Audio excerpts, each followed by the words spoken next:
مومنان دي کتاسو کې کم یو سړی د خپل دین نه واوړي من يرتد منکم عن دینه کم یو سړی د خپل دین نه اسلام نه واوړېدلو فسوف یأتی الله بقوم الله تعالی به داسې قوم راوګرځي یحبهم ویحبونه چې دوی به د الله تعالی سره مینه کوي او الله تعالی به د قوم سره مینه کوي. دې آیت کې الله جل شانه د مؤمنانو نه مطالبه وکړله چې مؤمنانو تاسو د الله تعالی سره مینه محبت کوئ، که تاسو نه کوئ الله تعالی به داسې قوم راولېږي چې دوی به د الله تعالی سره مینه کوي او الله تعالی به د هغوی سره مینه کوي. دې آیت کې الله تعالی مسلمانانو ته یو حکم کړی دی چې پکار دی چې تاسو د الله تعالی سره مینه محبت هغه کوئ. بل آیت کې الله تعالی فرمایي ومن الناس او ځینې خلک هغه دي چې دوی د خپل بوتانو سره داسې مینه کوي که حب الله لکه چې الله تعالی سره مینه کوي، او د الله تعالی سره مینه دوی نه کوي لیکن دوی د اصل کې د خپل بوتانو سره مینه کوي. خو چې کم خلق مؤمنان دي مؤمنان بیا د الله تعالی سره چې مینه کوي اشد حبا لله نو دوی د الله تعالی سره ډیره زیاته سخته مینه کوي، بے انتها بے حد او ډیر زیات مینه مؤمنان د الله تعالی سره کوي. نو دې آیت نه الله تعالی مونږ او تاسو ته دا بیان کړلو چې مؤمن سړی به د ټولو نه زیات مینه محبت به د الله تعالی سره کوي. والذین آمنوا اشد حبا لله او هغه خلق چې مؤمنان دي د دوی به د ټولو نه زیاته مینه محبت بے انتها بے حد بے حساب هغه به د الله تعالی سره کوي. وس دا انسان دی خو دا بل چا سره مینه کوي، دی د مور پلار سره مینه محبت کوي، د بچو سره هم کوي، د ښځې سره هم مینه محبت کوي، د استاد او د شاګرد سره، د خپل مال او دولت سره. انسان په دنیا کې ډیر شیزونو سره مینه محبت کوي. دا مینه محبت جایز ده، ټیک ده، دا بد نه دی. ځکه الله تعالی فرمایي انه لحب الخیر لشدید. دا انسان چې دی د دنیا د مال سره ډیر زیات مینه محبت کوي. شدید الله تعالی بیان کو ډیر زیات انسان مینه محبت ساتي، د دنیا سره مینه کوي. دنیا کې هر هغه شی رالی چې هغه د دې سره تعلق دی، که هغه مور پلار دی، که رونه خویندې دي، که ښځه بچي دي، که مال دولت دی، که کاروبار دی، که جایداد دی، که دوستان دي، که ګاونډ دی، دې د دنیا سره مینه محبت هغه ډیره ده. لیکن د ټولو نه ډیره محبت هغه د چا سره پکار دی؟ نو هغه صرف او صرف الله سره پکار. که سړی په شدید او په اشد کې فرق ونه کو، په زیات او په ډیر زیات کې فرق ونه کو، نو دا سړی خراب شولو. که یو سړی وایي چې ته د مور پلار سره مینه محبت کې آو، ته د بچو سره مینه محبت کې آو، ته د خپل ملک او د جایداد سره مینه محبت کې آو، ته د ځان سره خپل مینه محبت کې آو، او ته د ټول نه زیات مینه محبت چا سره کې؟ نو دی به بیا دا جواب ورکړي چې د ټول نه زیات مینه محبت مې د الله تعالی سره ده. ځکه د ټولو نه زیات مینه محبت که د الله تعالی سره نه وي نو دا سړی بیا مشرک کېږي. که د دنیا مینه محبت او د خپلوانو مینه محبت او د خدای مینه محبت برابر شول نو دا سړی خو بیا مسلمان نه شولو. په دې کې او په مشرکانو کې بیا هیڅ قسم هغه فرق هغه پاتې نه شولو. نو ځکه الله جل شانه فرمایي چې مؤمن سړی به د ټولو نه زیات مینه محبت به د الله تعالی سره هغه کوي. محبت څه ته وایي؟ محبت دې ته ویل کېږي چې سړی د چا د وجې نه هغه ته میلان وي. میلان مطلب جھکاو، نزدېکت غواړي، دې قرب غواړي، د چا نزدېکت غواړي چې دې ته زه نږدې یم، دا زما نه لرې نه شي، دا زما دې زړه ته رانږدې وي. نو چې د مال سره مینه محبت وي نو سړی وایي چې مال زما نه لرې نه شي. د بچو اولاد سره مینه محبت وي نو سړی ته یری یې چې دا زما نه چېرته لرې نه شي.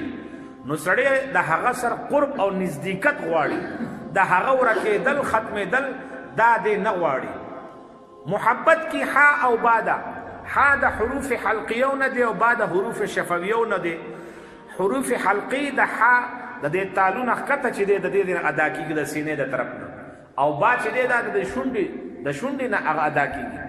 مطلب د انتهای حلق نه واخله ابتدای حلق چې خوله ده، یعنی د ښکته نه واخله بره پورې، دا د حب هغه علامه ده، نو محبت دې ته ویل کېږي چې د ابتدا نه انتها پورې سړی هغه مینه محبت د خپل محبوب سره کامل درجه کې وکړي.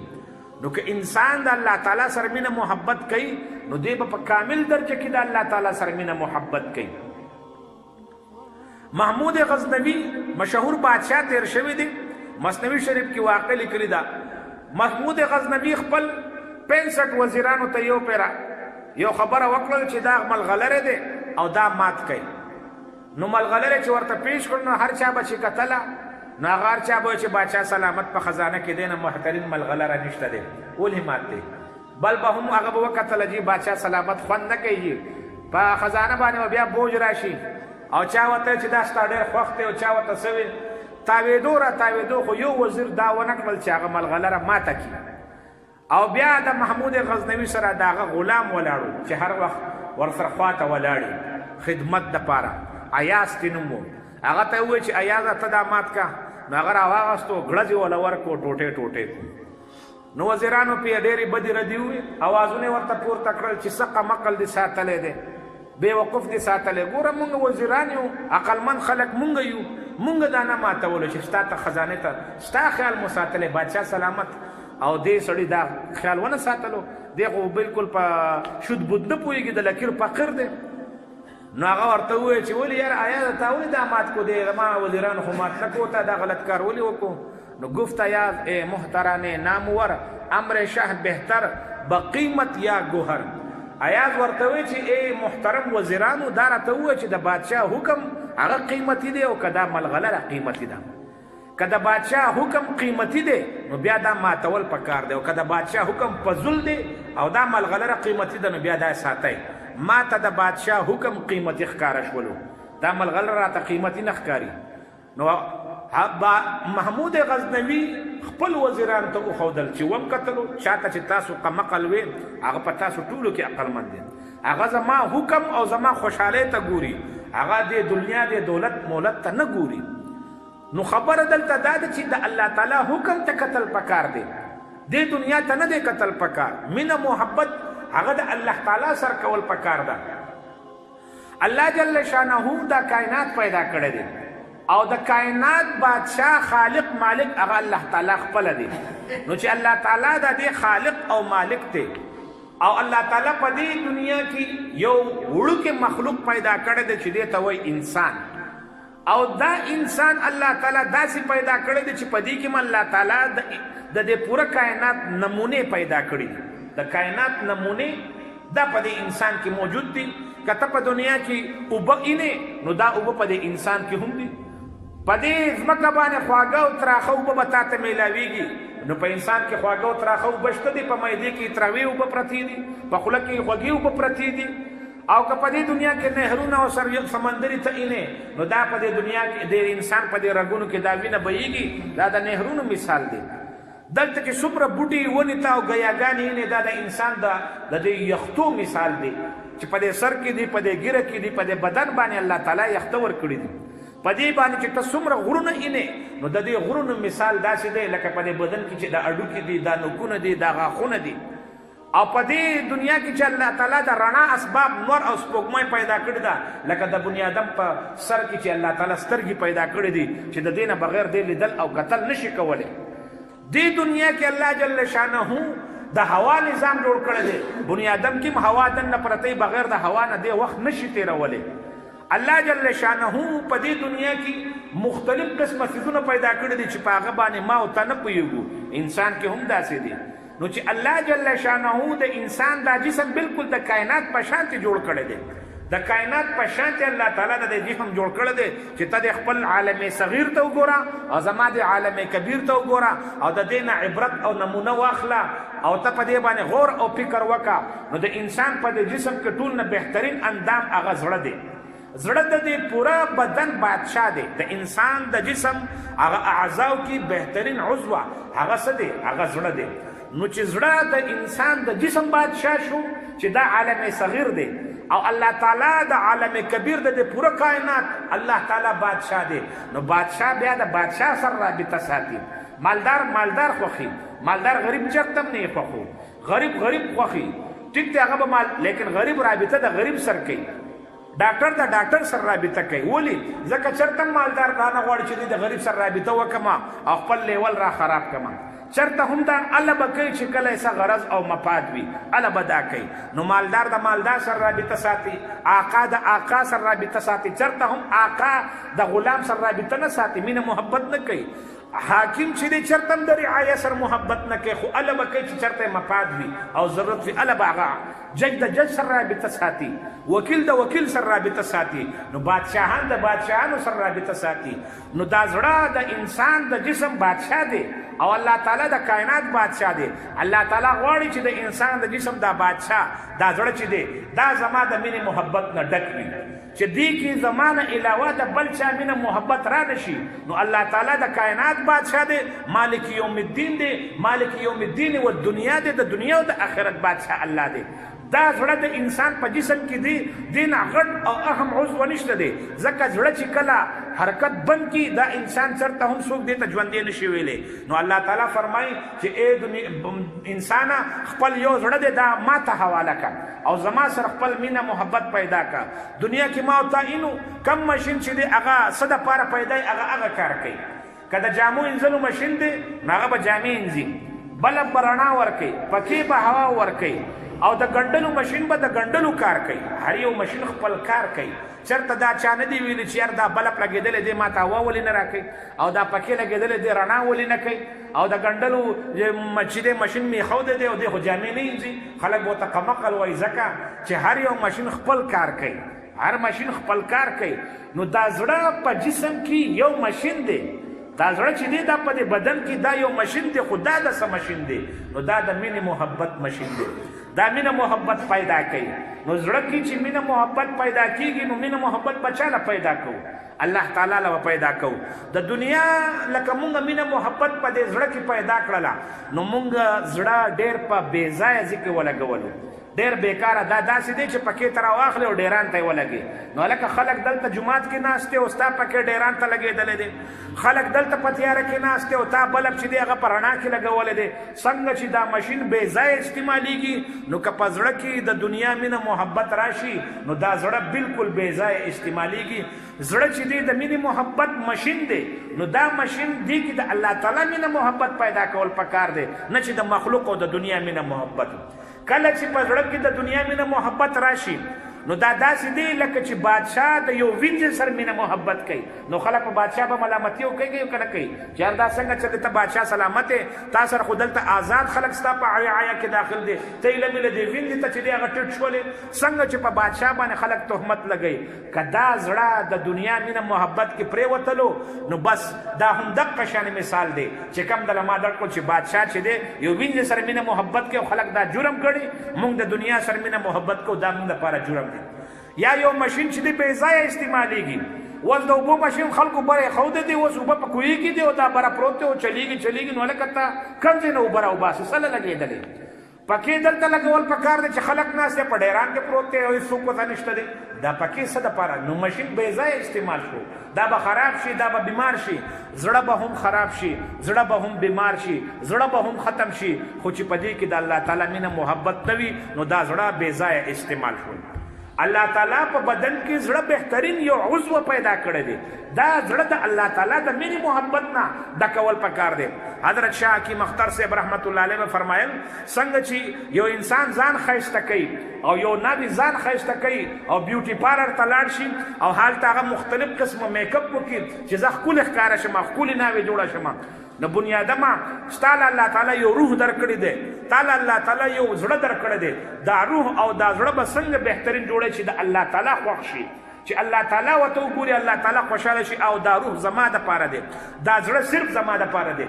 دی هغه بیوټي پارلر ته ویسه چې کم دی کې اهل الله خلک پاتې کېږي، دی کې هغه علما پیدا کېږي او صلحا وي چې هغه صلحا علما اولیاء خلک هغه په دې زړه باندې په دې روح باندې محنت وکړي او دا الله تعالی ته دا زړه نږدې شي، دا دومره حسین شي، دومره جمیل شي چې دا الله تعالی ته بیا پسند راشي، الله تعالی ورته ګوري او خوشحالیږي. حدیث کې راځي ان الله جمیل ويحب الجمال، الله تعالی خپله ښایسته دی، الله تعالی ښایست خوښوي.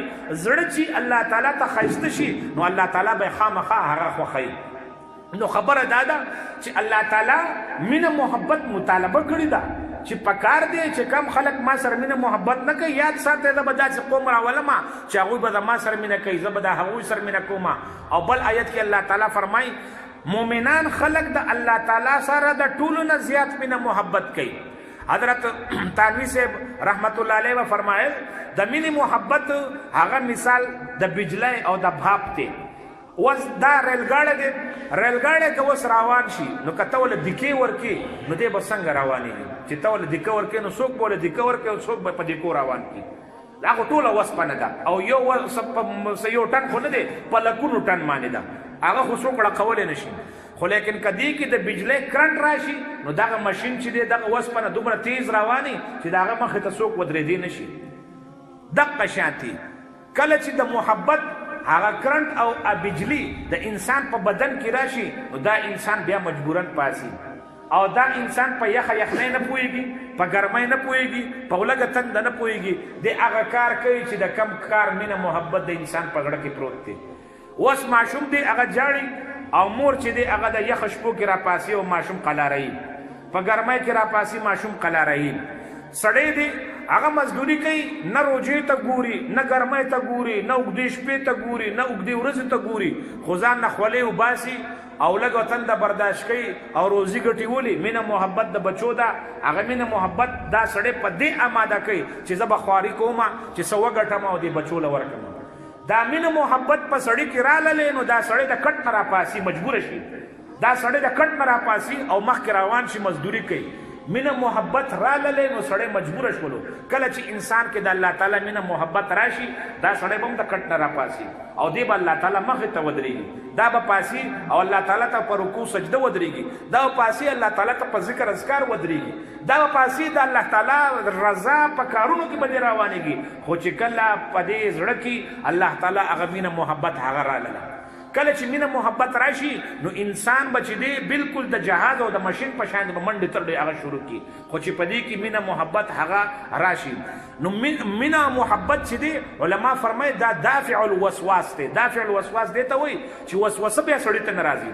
یعنی چې د چا سره د سړي مینه محبت وي او هغه ته دا کار داسې کوه نو سړی بیا عقل نه جنګوي بیا دلته مازغه کار نه کوي. مازغه بیا تپوس نه کوي چې دا ولې وي څنګه وي کله وي او مطلب یې څه دی دا تپوس نه کوي. دی وایي دا کار پکار دی او اوس پکار دی چې څنګه ویلې هغه شانې پکار دی. نو محبت چې دی دافع الوسواس دی شکونه او وسوسې د ذهن نه وباسي وایي دا کار پکار دی دا کول پکار دی حکم میلاو شوی دی. لکه ابراهیم علیه السلام ته الله تعالی وایي دا کار داسې وکړه هجرت وکړه. ابراهیم علیه السلام هجرت وکړو بچې ورته دغه حلال کا هغه ابراهیم علیه السلام هغه د پاره هم تیاری وکړه ځان ورته واچوه ورته هم ابراهیم علیه السلام وغورځېدو ځان سنت کې ابراهیم علیه السلام دا کار هم وکړلو. بچې په مکه کې پرېږده ابراهیم علیه السلام دا کار هم وکړو. کم یو داسې کار دی چې ابراهیم علیه السلام ته حکم میلاو شو هغه ونه کړو. دا د مینې محبت علامه وه. اډر میلاوېدو او فورا کار کېدو اډر به میلاوېدو فورا کار کېدو. محبت سړی په کار باندې آماده کوي او وسوسه د زړه نه هغه وځي. علما فرمایي شیطان هم الله تعالی عبادت کړی دی لیکن شیطان د الله تعالی عبادت کولو او ملائکو هم الله عبادت کولو لیکن د ملائکو په عبادت کې عشق او د محبت ماده پرته وه. شیطان په عبادت کې د عشق او محبت ماده نه و پرته. شیطان د رابطې خیال ساتلو. رابطه خیال داسې لکه یو دلته مثال کے طور پر سکولونو ته استاد راشي او یو سړی ورسره کینی پاسې څنګه ښی او هغه یو کال پس ریټایر مطلب دلته نه لاړ شي او بس خلک وایي زه په مخه دي ځه بیا ورسره نه رابطه ساتي نه تعلق ساتي ځکه چې بس رالی او خپل کار یې وکړو لاړلې. دا شیطان چې دی د الله تعالی عبادت کولو بظاهر د رسم رواج او د رابطې لیکن ملائکو به چې کوم عبادت کولو نو دا د عشق او د محبت تحت باندې به دوی کولو. نو کله چې الله تعالی حکم وکړو چې آدم علیه السلام ته سجده وکړي نو ملائکې فورا په سجدې باندې پرېوتلې او شیطان چې دی لعین هغه چون چرا او چونانچا او ولې من چونه دیګره ډنګرې نیس هغه خبرې شروع کړې چې ولې زه وکړم ولې زه خو پخوانی یم په کار ده چې ما را مخکې کې. نو شیطان مقابله او مناظره شروع کړله او ملائکو فوراً په سجده باندې پریوتل ملائکو په زړونو کې او په جسم کې د الله تعالی مینه محبت راسخ و نو فوراً هغه حکم ومنلو کله چې مینه محبت راشي په زړه کې نو خبره منل بیا آسان وي دا کم سړی چې د ښځې خبره ډېر مینې نو هغه مجبور یا به وحي ډېر او یا به مینه محبت ډېري نو ځکه سړی مجبور نو خلک وایي چې پلان کې ډېر مرید زن دی نو مرید زن یا خو د لوړ د لاسه دی او یا د مینې محبت د لاسه دی دلته هم دا مسله ده بني آدمه ته به د الله تعالی سره مینه محبت ساتې چې کله ستا مینه محبت د الله تعالی سره کامل درجه راله نو ته به وایې نه چې ستا به د الله تعالی هر خبره پوره کړې نه به تا ته بیا زکات به درته ټیکس نه ښکاري صدقه عشر صرفایه به درته ټیکس نه ښکاري صدقه او خیرات کول به درته جرمانه نه ښکاري دا به تا ته د مینې محبت اظهار ښکاري په دنیا کې د لیلا او مجنون او د شیری او فرهاد او هیر او رانجا او جمیل او بثینا د دې واقعات مشهور دي خو لیکن دا واقعات هغه عشق مجازی کې دي دا واقعات چې د دنیاوي عشق سره تعلق ساتي دوی په حسن باندې هغه فریفته شو لیکن راشي د الله تعالی د مینې محبت معیار څومره اوچت دی الله تعالی څومره بهترین خالق دی چې الله تعالی سره مینه کول پکار دی د مینې محبت ما تاسو ته تیر جمعه کې څلور اصول ښودلیو چې د مینې محبت یو سبب چې دی هغه جمال دی دویم پکې کمال دی دریم پکې نوال دی څلورم پکې قرابت دی جمال ښایست ویل کېږي چې ښایست دی نو مجنون چې دی په لیلا پسې به ګرځېدلو نو ځینې علماو لیکلي چې لیلا ښایسته نه وه هغه د تورې شپې په شانتې توره وه دغه خو ته لیلا وایي توره شپه وه خو لیکن مجنون پې بس هسې مین شوی او ځینې وایي چې هغه حقیقتا هغه ښایسته وه خو هر څه چې وو د دوی واقعات مشهور دي اوس ته راشه الله تعالی څومره ښایسته دی الله تعالی فرمایي الله خالق كل شی تبارک الله احسن الخالقین الله تعالی خو ټول پیدا کړي دي الله تعالی خلقو له صورتونه ورکړي دي الله تعالی خلقو له حسن ورکړي دي حدیث کې راځي ان الله تعالی جمیل ويحب الجمال الله تعالی خپل حسین او جمیل دی او الله تعالی خایس خو خیر نو دې روایت او دې آیت ته چې وګورو حسن خو خدای پیدا کړی دی لکه مال په یو زنانه باندې واچوله هغه لیونی خلک ګرځېدله نو الله تعالی خو د حسن د خزانو مالک دی نو الله تعالی به څومره حسین او جمیل وي او بدء الامالک شعر لیکلی دی وینسون النعیم اذا رأوه فیا خسران اهل الاعتزال چې کله جنتیان خلق الله تعالی ویني جنتیان خلق چې الله تعالی ویني د جنت ټول نعمتونه به تیر شي د دې مثال ما شروع کې به د موبایل ورکولو موبایل چې دی په دې کې ډېر شي آیټم دي دې کې کیلکولیټر دی دې کې ټارچ دی دې کې میسج والا سیستم دی دې کې آډیو ویډیو خلک ګوري په دې کې خلک گیم کوي هر څه کوي مختلف آیټم دي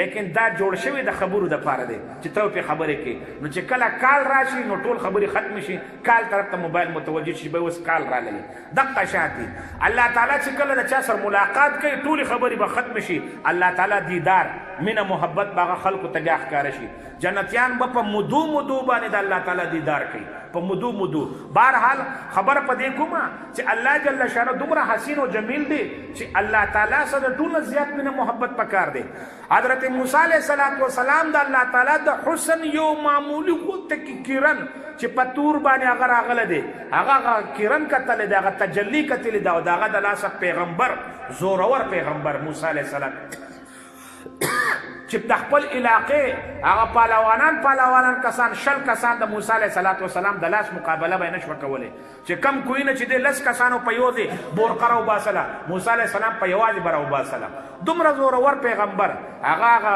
روشني هغه وکتله نو एकदम بېهوشه شولو پیغمبر بېهوشه شولو دینه پته نه لګي چې الله تعالی څومره حسین او جمیل ذات دی که خبره د حسن وي نو د حسن خزانه د الله تعالی سره دی که خبره د کمال وي نو کمال د الله تعالی دی خلک وایي یاره مونږه پلان کې وخت ځکه هغه ډېر کمال والا سړی دی ډېر کاریګر سړی دی نو کاریګري او کمال خو د الله تعالی سره ډېره ده الله تعالی چې کم کائنات پیدا کړی دی په کم طریقې پیدا کړی دی په کم رفتار دا روان دی څنګه ډیوټي دی کوي دا هیڅ څوک نشي کولی انسان نه تپوس وکړه انسانه ته څنګه پیدا شوی ته د یو نطفې نه پیدا شوی دا یوه قطره وه او دې قطرې نه دا انسان پیدا شوی دی.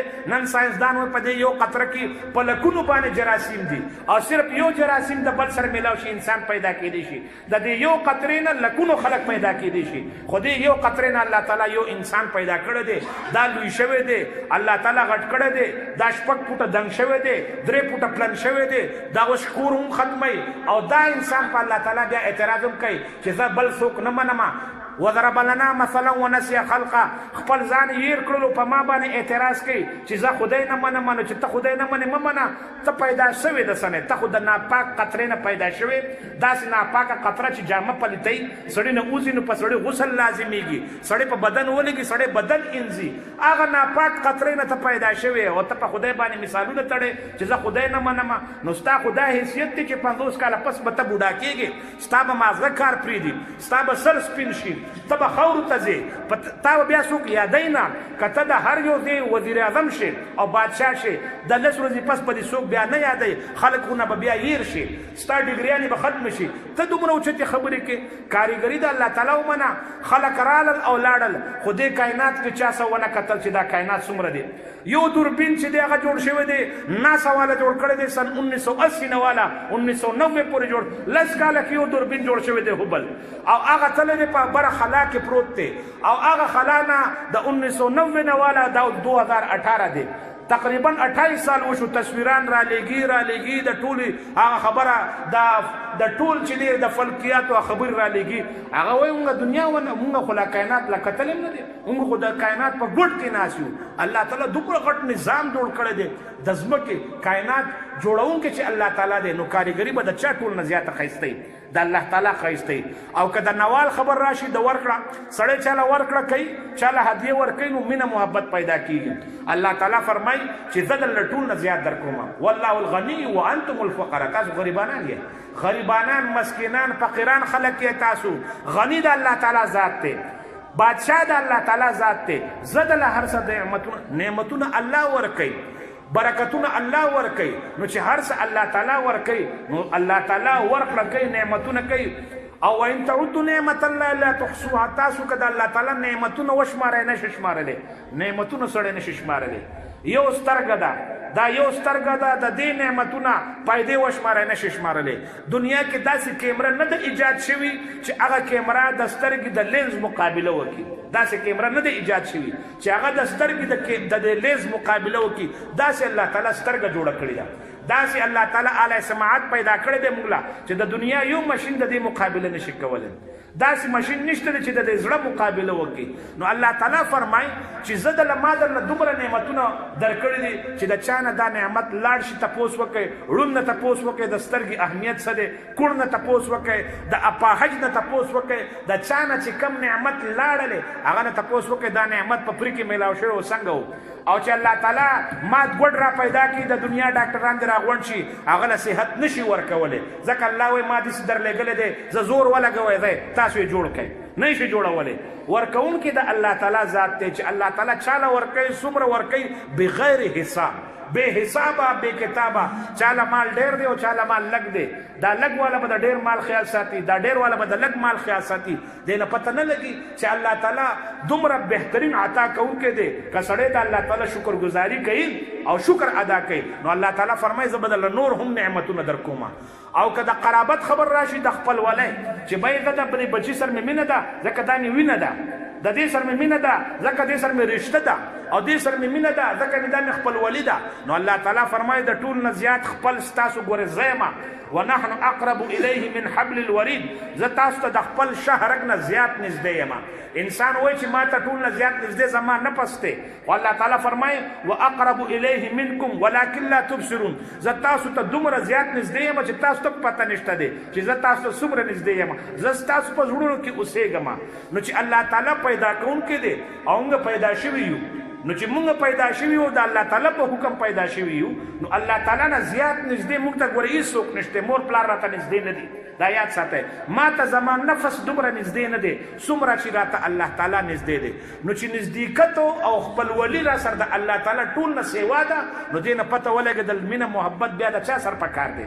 هغه الله سر پکار دی نو چې په حسن او جمال کې الله تعالی اعلی دی په کمال کې الله تعالی اعلی دی په نوال کې په ورکړه کې الله تعالی اعلی دی او الله تعالی په خپل ولای کې اعلی دی نو مینه محبت د چا سر پکار ده وای کنه مینه محبت د چا سر پکار ده الله سر پکار ده نبی علیہ السلام د جناب داود علیہ السلام دوا بیانوله و داود علیہ السلام دعا کوله اللهم اے زما پاک خدایا مال خپل مینه محبت عطا کې خپل مینه محبت مال راکې او د هغه خلکو مینه محبت راکې چې تا سره مینه کوي او هغه عمل ما ته وخت چې په کوم عمل باندې تا سره مینه محبت سیوا کیږي یا الله ما ته هغه مینه محبت راکې نو علما فرمایي چې د الله تعالی سره مینه محبت دا ضروری ده چې څومره مینه وي دومره به ایمان وي چې مینه دي کمزوره ده نو ایمان به دي کمزوري وي مینه دي مضبوطه ده ایمان به دي مضبوط وي چې مینه محبت سیوا شي ایمان اعلی شي ایمان اعلی کیږي په دې خبرو باندې چې موږ نیک اعمال کوو